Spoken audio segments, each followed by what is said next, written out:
మన ముఖ్యమంత్రి అందరికీ దగ్గరుండేప్పుడు చాలామందికి మనకు విలువలు తెలియదండి. నేను ఈ మధ్య సార్ చెప్పింటే ఇండియా టుడే కాన్క్లేవ్ దుబాయ్కి పోయినానండి. అక్కడ ఒక ఉదాహరణ చెప్పాలండి. ఆయన శోభా బిల్డర్స్ అని చెప్పి సార్కి ఏం పరిచయం లేదు, సార్ని ఎప్పుడు ఆయన చూసింది లేదు, డైరెక్ట్గా కలిసింది లేదు. మాటల్లో డిస్కషన్ జరుగుతున్నప్పుడు నాకు ఆంధ్రప్రదేశ్కి ఒక 100 కోట్లు విరాళం ఇవ్వాలండి, డొనేషన్ ఇవ్వాలా అన్నారు. ఏం సార్ అంటే, మీరు తీవ్రంగా నష్టపోయినారు, చంద్రబాబు గారు లాంటి లీడర్షిప్ అట్లాంటి ముఖ్యమంత్రి is very very important leader, 100 కోట్లు నేను విరాళం ఇస్తాం, మీరు సార్ని అడిగి ఏ రకంగా డెవలప్ చేసేదానికి పెట్టుబడులు పెట్టేదానికి ఫ్రీగా 100 crores ఇన్ అమరావతి చేస్తానని చెప్పి నాకు చెప్పడం జరిగిందండి. సో ఎందుకంటున్నా అంటే ప్రజలందరూ కూడా తెలుసుకోవాలండి ఏ రకంగా కష్టపడుతున్నారు చంద్రబాబు గారు అనేది. మనం చాలామంది మిస్ అవుతుంటాము. మనము క్యాడర్ అనుకోండి లేకపోతే లీడర్స్ అనుకోండి, మంచి పనులు చేసేవి ఖచ్చితంగా తీసుకోపోతూ రెగ్యులర్గా చెప్తా ఉంటేనే దానికి తెలిసేదానికి అవకాశం ఉంటుందండి. అట్లాంటి లీడర్, అట్లాంటి ముఖ్యమంత్రి మనకు ఉండేదానికి మనం అందరం కూడా చాలా అదృష్టంగా చేస్తున్నామని చెప్పి నేను చెప్పదలుచుకున్నాను. అలాగే లోకేష్ గారు యువగలం పాదయాత్ర చేసేటప్పుడు స్టార్టింగ్లో ఏం చెప్పారండి, అందరూ ఒక వారం రోజులో 2 వారాల్లో చేసేస్తారు, అయిపోతుంది, ఇంకా చెయ్యరు, దాని తర్వాత రెస్ట్ తీసుకుంటారని చెప్పినారు. పట్టుదలతో దాదాపు 3000 కిలోమీటర్ల పైన ఆయన పాదయాత్ర చేయడం, కలిసిపోవడం, ప్రజల్లో ఏం ఇష్యూస్ ఉన్నాయో తెలుసుకోవడం, ఒక ఫుల్ మోల్డ్ అయిపోతారండి. అట్లాంటి బాధలన్నీ ఫేస్ చేసినప్పుడు, కష్టాలన్నీ చూసినప్పుడు ఫుల్గా మోల్డ్ అయిపోతారు. అట్లాంటిది నారా లోకేష్ గారు. నా మిత్రులు చెప్తుండ్రు అనమాట, ఈ సంవత్సరం అయింది, ఎప్పుడైతే అవకాశం ఉంటే ఈ మాట చెప్పమన్నాడు, నువ్వు మొగాడ్రా బుజ్జి అని చెప్పి చెప్పమన్నారు అనమాట లోకేష్ గారికి. అది చాలా మందికి అర్థమవుతుంది ఏమనేది. సంవత్సరం అయింది, ఈ మాట ఎప్పుడైతే పాసిబిలిటీ ఉంటే చెప్పండి అని చెప్పి చెప్పినారు. అలాగే పల్లా శ్రీనివాస్ గారు ఎప్పుడు కూడా అందుబాటులో ఉంటారు. ఫోన్ చేసినప్పుడు అంతా కూడా ఒకవేళ మిస్ కాల్ ఉన్నా రిటర్న్ చేసి అందుబాటులో ఉండేదానికి పల్లా శ్రీనివాస్ గారికి, వేదికలు అలంకరించిన సహచర మంత్రివర్యులు, తర్వాత మిత్రులు, ఎమ్మెల్యేలు, ఎమ్మెల్సీలు, కార్పొరేషన్ చైర్మన్స్ అందరికీ నా నమస్కారాలండి. ఇక్కడ విచ్చేసిన ముఖ్యంగా తెలుగుదేశం పార్టీ కుటుంబ సభ్యులకి అందరికీ నా నమస్కారాలండి. Good afternoon. ముఖ్యంగా మనకి 1 yearలో మన ప్రభుత్వం వచ్చిన తర్వాత చాలామందిని యాజ్ అన్ ఇండస్ట్రీస్ మినిస్టర్గా నేను చాలామందిని కలుస్తుంటానండి. కలిసినప్పుడు కొన్ని వాళ్ళు చెప్పిన బాధలు మీకు కూడా తెలియాలి కదా, నాకు ఒకటి చెప్తే తెలియదు, ప్రజలకు కూడా తెలియాలా ఏమనేది. వాళ్ళు ఏమంటుండ్రంటే, ఫార్ ఈస్ట్లో ఆ కియాలో మీకు తెలుసు కానీ అనంతపూర్లో కియా ఫ్యాక్టరీలో ఇష్యూ అయిన తర్వాత అక్కడ ఫార్ ఈస్ట్ కంట్రీస్లో అసోసియేషన్స్ అందరు కూడా ఒక నిర్ణయం తీసుకున్నారంట, ఎక్కడన్నా పెట్టండి పెట్టుబడులు, ఆంధ్రప్రదేశ్ రాష్ట్రంలో పెట్టద్దని చెప్పి ప్రీవియస్ ప్రభుత్వంలో వాళ్ళ చేసిన డిస్ట్రక్షన్ నుంచి, వాళ్ళ చేసిన విధానం నుంచి మొత్తం ఫార్ ఈస్ట్లో బ్లాక్ లిస్ట్ చేసి పెట్టినారండి మన ఆంధ్రప్రదేశ్ని. ఇది సత్యం అండి, ఎందుకంటే వాళ్ళు వచ్చి చెప్తున్నప్పుడు వాళ్ళ బాధలు వింటుంటాం. అలాగే ఇంకొకళ్ళు ఏం చెప్పారంటే, సార్ మేము మా ఇండిపెండెన్స్ చూసామో లేదో కానీ మాకు రియల్ ఇండిపెండెన్స్ వచ్చినట్లు ఉంది సార్ మాకు మీ ప్రభుత్వం వచ్చిన తర్వాత అని చెప్పి కొంతమంది బిజినెస్ పీపుల్ చెప్పేవాళ్ళు.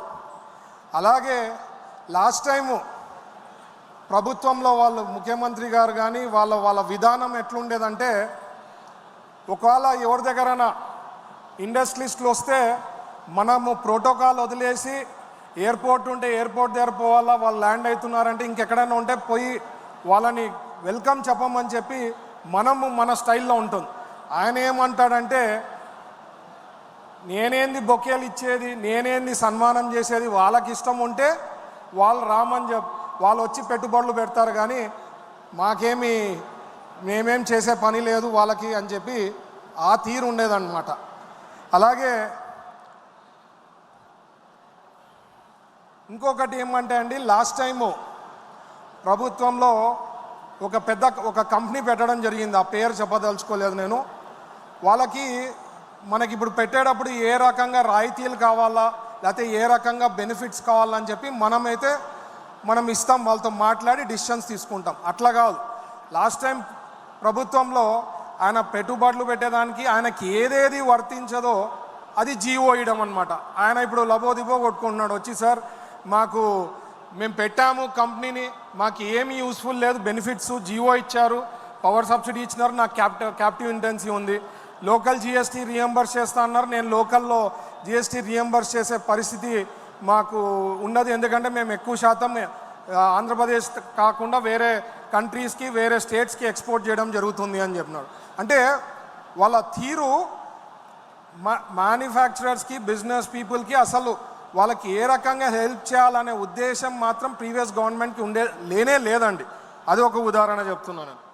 తర్వాత పాలసీ, ప్రీవియస్ గవర్నమెంట్లో పాలసీ గైడ్లైన్ పాలసీ రిలీజ్ చేయడం జరిగిందండి, టెక్స్టైల్ పాలసీ. ఆ టెక్స్టైల్ పాలసీ ఇచ్చిన తర్వాత గైడ్లైన్స్ ఇవ్వలేదు, ఎట్లా చేయాలా ఏం చేయాలా. అంటే కొత్త కారు మీకు గిఫ్ట్ చేస్తాడు, దాని తాళం మాత్రం వాళ్ళు ఇయ్యరనమాట. ఆ గైడ్లైన్స్ కూడా మా ప్రభుత్వం వచ్చిన తర్వాత చంద్రబాబు గారు రివ్యూ చేసిన తర్వాత గైడ్లైన్స్ ఇవ్వడం జరిగింది. ఇది వాళ్ళ తీరు అనమాట.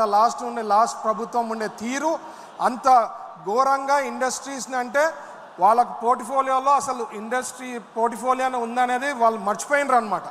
ఇదే కాకుండా last time EDB, economic development board అనేది ఒకటి ఉండింది. మన హయాంలో 2014 నుంచి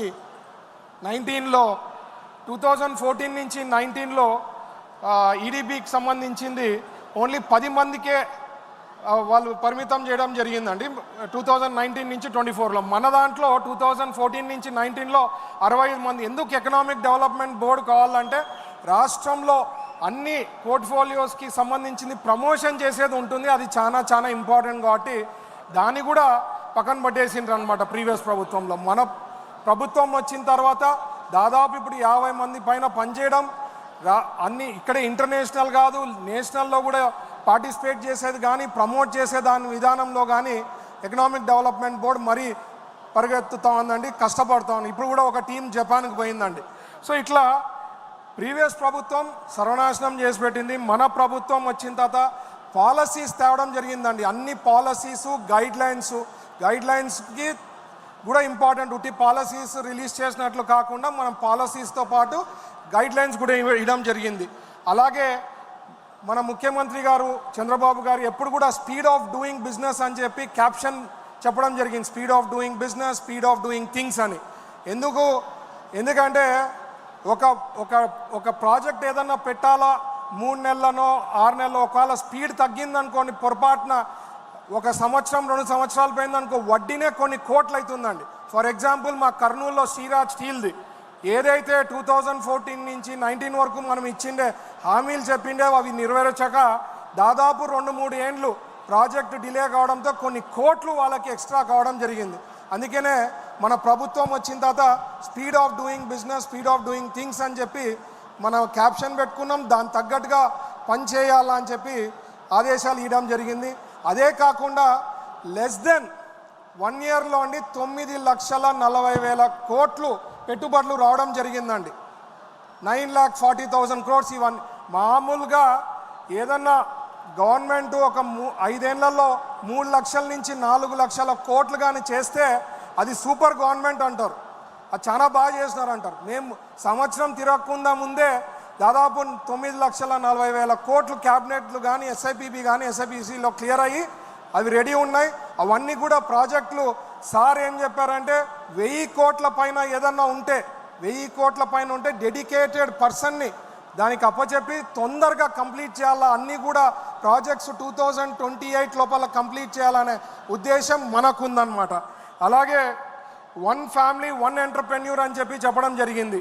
1 ఫ్యామిలీ 1 ఎంటర్ప్రెన్యూర్ సారు రెండోసారి ముఖ్యమంత్రి అయినప్పుడు కంబైన్డ్ స్టేట్లో మీకు అందరికి తెలుసు ప్రతి ఫ్యామిలీ నుంచి ఒక ఐటీ ఎంటర్ప్రెన్యూర్ ఉండాలని చెప్పి అప్పుడు చెప్పడంతో చాలామంది ఐటీ ప్రొఫెషనల్స్ వరల్డ్ ఓవర్ మన ఆంధ్రప్రదేశ్ నుంచి ఉండడం జరిగింది. ఇప్పుడు మనకు వచ్చి వన్ ఫ్యామిలీ వన్ ఎంటర్ప్రెన్యూర్ అనేది ఉద్దేశంతో 175 నియోజకవర్గాలలో ఎంఎస్ఎంఈ పార్క్స్ కూడా ఏర్పాటు చేయాలని చెప్పి ప్లాన్ చేయడం జరిగింది. దాని తగ్గట్టుగా ఈ మధ్యనే 11 ఇనాగ్రేట్ చేయడం జరిగింది. ఇంకా 39 ఫౌండేషన్ స్టోన్ వేయడం జరిగిందండి. ఇంకొకటి లాస్ట్ వచ్చి ఒక సార్ ఏం చెప్పారంటే, మనకి పెట్టుబడులు ఏదైతే పెట్టారో రాయితీలు ఇస్తామని చెప్పినారో లాస్ట్ 10 ఏళ్ల నుంచి 5,000 కోట్లు త్వరలో ప్లాన్ చేసి రిలీజ్ చెయ్యాలా అని చెప్పడం జరిగింది. తొందరలో ఎవరైతే ఎలిజిబుల్ ఉండేవాళ్ళు వచ్చే ఇన్సెంటివ్స్ ఏమున్నాయో అవి 5,000 crores ఇవ్వడం జరుగుతుంది. మీరందరూ కూడా నమ్మకం పెట్టుకోండి. 20 లక్షల ఉద్యోగాలు 5 ఏళ్ళలో చేసే బాధ్యత మా పైన ఉంది. మా అందరు మంత్రులు కూడా కష్టపడుతున్నారు. చంద్రబాబు గారికి ఒక ఐడియా ఉంది, ఒక విజన్ ఉంది. విజనరీ లీడర్కే అది పాసిబుల్. మీరందరూ కూడా ఆశీస్సులు మా పైన ఉండాలని చెప్పి, ఓర్పు సహనం అనేది ఉండాలని చెప్పి కోరుకుంటూ ఈ అవకాశం ఇచ్చిన పెద్దలకి అందరికీ ధన్యవాదాలండి. Thank you. జై హింద్. జై చంద్రబాబు గారు, జై లోకేష్ గారు, జై తెలుగుదేశం.